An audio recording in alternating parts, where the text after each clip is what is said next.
আসসালামু আলাইকুম ওয়া রাহমাতুল্লাহ। ইতিহাসের সবচেয়ে বেদনাদায়ক মুহূর্ত কোনটি? কেউ হয়তো বলবেন কোনো বড় যুদ্ধ, আবার কেউ হয়তো বলবেন কোনো সাম্রাজ্যের পতন।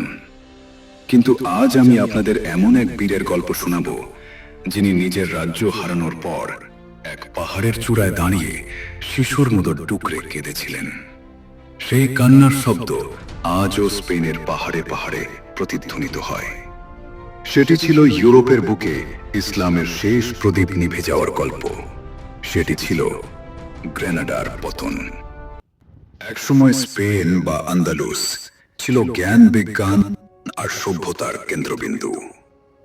প্রায় ৮০০ বছর ধরে মুসলিমরা সেখানে রাজত্ব করেছিল।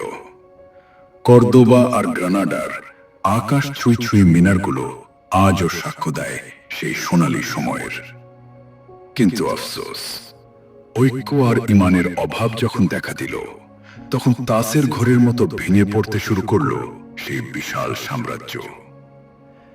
একে একে সব শহর হাতছাড়া হতে লাগলো। শেষ পর্যন্ত মুসলিমদের কাছে বাকি রইল শুধু পাহাড় বেষ্টিত সুন্দর শহর গ্রানাডা। গ্রানাডার শাসক ছিলেন সুলতান আবু আবদুল্লাহ।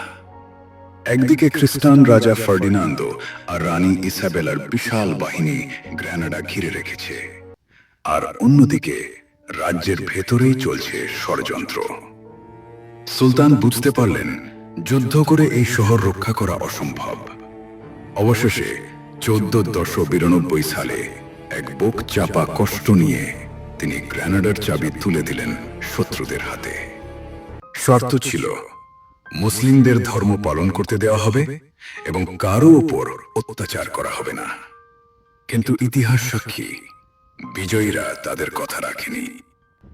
গ্রানাডা ছাড়ার সময় একটি পাহাড়ের চূড়ায় পৌঁছে সুলতান আবু আবদুল্লাহ পেছন ফিরে শেষবারের মতো তার প্রিয় শহরের দিকে তাকালেন। সেখানে তখন পত পত করে উড়ছিল ক্রুসেডারদের পতাকা। এই দৃশ্য দেখে সুলতান নিজেকে সামলাতে পারলেন না। তিনি শিশুর মতো কাঁদতে শুরু করলেন। ঠিক সেই মুহূর্তে তার মা আয়েশা রাদিয়াল্লাহু আনহা ঐতিহাসিক একটি কথা বলেছিলেন। তিনি বলেছিলেন, কেঁদো না আবু আবদুল্লাহ, যে রাজ্যকে তুমি পুরুষের মতো রক্ষা করতে পারোনি, তার জন্য আজ নারীর মতো চোখের জল ফেলো না। আজও সেই পাহাড়টি স্পেনে the last Sai of the more বা মুসলমানদের শেষ দীর্ঘশ্বাস নামে পরিচিত। গ্রেনাডার পতন আমাদের শিখিয়ে দেয় বিলাসিতা আর বিভেদ কিভাবে একটি জাতিকে ধ্বংস করে দেয়।